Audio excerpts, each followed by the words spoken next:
Top quality और consistent performance के लिए सिर्फ सिल्वर पंप नाम याद रखना।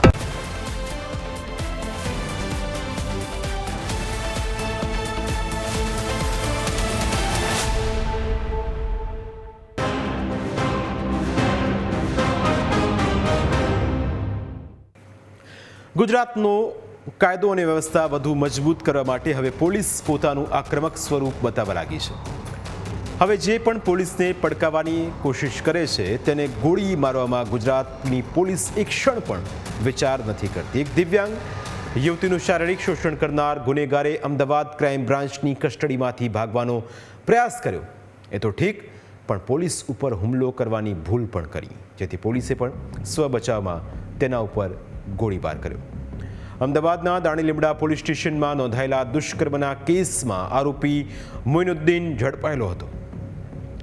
તેને ક્રાઇમ બ્રાન્ચની ટીમ રિકન્સ્ટ્રક્શન માટે ઘટના સ્થળ ઉપર લઈ ગઈ હતી। આ દરમિયાન આરોપી મોઇનુદ્દીને કાચની વસ્તુથી હુમલો કરીને ભાગવાનો પ્રયાસ કર્યો। આરોપીએ કાચની વસ્તુથી હુમલો કરતા હેડ કોન્સ્ટેબલ ભરતસિંહ રાઠોડ ઇજાગ્રસ્ત થયા। આ દરમિયાન પીઆઈ ઘાસુરાએ બાજી સંભાળી। આરોપી અને પીઆઈ ઘાસુરા વચ્ચે ઝપાઝપી થઈ। આ દરમિયાન આરોપીએ પીઆઈ ઘાસુરાની રિવોલ્વર છીનવી ભાગવાનો પ્રયત્ન કર્યો। જોકે ઘાસુરાએ ફાયરિંગ કરતા આરોપીના પગમાં ગોળી વાગી અને ગંભીર રીતે ઇજાગ્રસ્ત થયો હતો, જેને પગલે આરોપીને સારવાર માટે હોસ્પિટલમાં લઈ જવાયો। આરોપી મોઇનુદ્દીન સામે અલગ અલગ 16થી વધુ ગુના નોંધાયેલા છે। જોકે હવે ફાયરિંગ બાદ આરોપી સામે વધુ એક ગુનો દાખલ કરાશે। બીજી તરફ ઇજાગ્રસ્ત થયેલા હેડ કોન્સ્ટેબલ ભરતસિંહ રાઠોડ પણ સારવાર હેઠળ છે। તેમને 24 ટાંકા આવ્યા છે। એ જે મોઇનુદ્દીન બકરવાલ છે એ પહેલાંથી જ ખૂબ જ વિકૃત માનસિકતા ધરાવે છે। અગાઉ એમના ખૂબ સેલ્ફ હાર્મની પણ હિસ્ટ્રી રહેલી છે અને અસોલ્ટની પણ હિસ્ટ્રી રહેલી છે। તેમને રિકન્સ્ટ્રક્શન દરમિયાન આપણા તીક્ષ્ણ કાચના ટુકડા સાથે ભરતભાઈ રાઠોડ અમારા હેડ કોન્સ્ટેબલ ક્રાઇમ બ્રાન્ચના છે એમના ઉપર હુમલો કર્યો અને સાથે પીઆઈ સાથે ઝપાઝપી થતી હતી। તે દરમિયાન એમના સેલ્ફ ડિફેન્સમાં જ્યારે પીઆઈ વેપન કાઢતા હતા ઝપાઝપી દરમિયાન એમના પગમાં ગોળી વાગી હતી। અત્યારે એમને સારવાર હેઠળ ખસેડ્યા છે। જોકે સવાલ એ જ તો કે આરોપી પાસે કાચનો ટુકડો ક્યાંથી આવ્યો? તો પોલીસનો દાવો છે કે આરોપીને જ્યાં દિવ્યાંગ યુવતી પર દુષ્કર્મ આચર્યું હતું તેની નજીક ઇન્ડસ્ટ્રીયલ એરિયા આવેલો છે, ત્યાં તેને રિકન્સ્ટ્રક્શન માટે લઈ જવાયો હતો।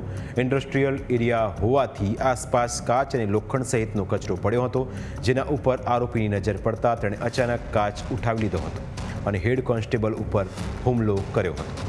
મહત્વનું છે કે 26મી નવેમ્બરની રાત્રે દાણીલીમડાના મકાનમાં રહેતી એક દિવ્યાંગ યુવતી પર દુષ્કર્મ થયું હતું। યુવતીની માનસિક સ્થિતિ સારી ન હોવાના કારણે તે મોડી રાતે પોતાના મકાનની નીચે ઉતરી ગઈ હતી। યુવતી મોડી રાત્રે ચાલતી રોડ પર આવી ત્યારે જમાલપુર વિસ્તારમાં રહેતા મોઇનુદ્દીન બાદશાહ નામના શખ્સની નજર તેના ઉપર પડી હતી। દિવ્યાંગ યુવતીને જોઈને મોઇનુદ્દીનની નિયત ખરાબ થઈ અને તેની પાસે ગયો। મોઇનુદ્દીને તેની પાસે જઈને પૂછ્યું હતું કે તારે ક્યાં જવું છે અને અહીં કેમ ફરે છે? યુવતીએ મોઇનુદ્દીનને જવાબ આપ્યો હતો કે મારે દવાખાને જવું છે, જેથી મોઇનુદ્દીને યુવતીને દવાખાને લઈ જવાનું કહેતા તે રાજી થઈ ગઈ। ત્યારબાદ મોઇનુદ્દીન યુવતીને અંધારામાં અવાવરું જગ્યાએ લઈ ગયો અને ત્યાં તેના પર દુષ્કર્મ આચર્યું। યુવતીને પીંખી નાખ્યા બાદ મોઇનુદ્દીન ત્યાંથી જતો રહ્યો હતો અને બાદમાં યુવતીએ પોતાના ઘરે આવીને સમગ્ર ઘટનાની જાણ કરીને દાણીલીમડા પોલીસ સ્ટેશનમાં ફરિયાદ કરી હતી। પોલીસે આ મામલે ગુનો નોંધ્યો હતો અને કેસની તપાસ ક્રાઇમ બ્રાન્ચને સોંપાઈ હતી। ક્રાઇમ બ્રાન્ચે આ મામલે 30થી વધુ સીસીટીવી ફૂટેજ ચેક કરીને ગણતરીના દિવસોમાં વિકૃત આરોપી મોઇનુદ્દીનને ઝડપી પાડ્યો હતો। પ્રાઇમ 9માં આજે બસ આટલું જ। ફરી મળીશું આપને સ્પર્શતા મુદ્દા સાથે। ત્યાં સુધી રજા આપશો। નમસ્કાર।